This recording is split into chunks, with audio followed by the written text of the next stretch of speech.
よいしょ。はい、今日はこれから棚を作ろうと思っています。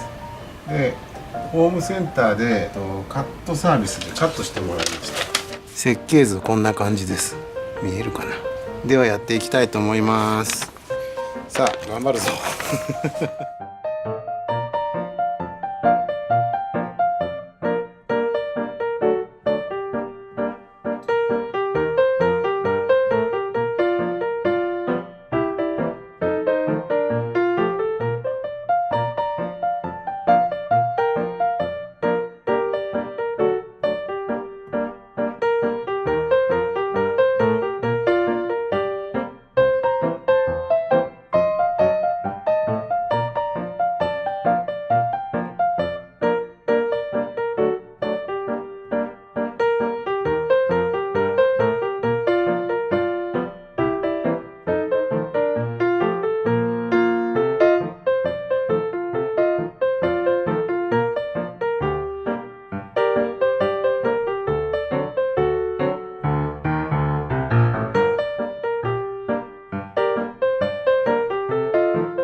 あんましお天気良くないんですけど、これからペンキを塗ります。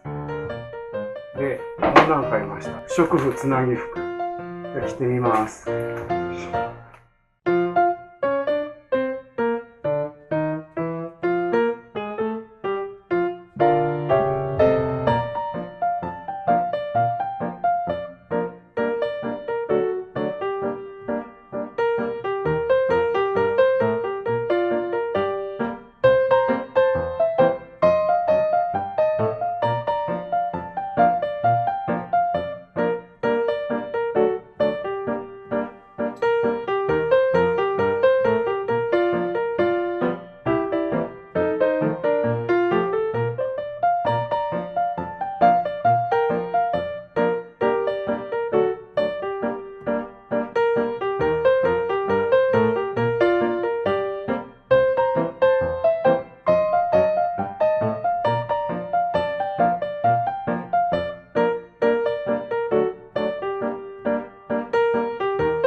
大体塗り終わりました。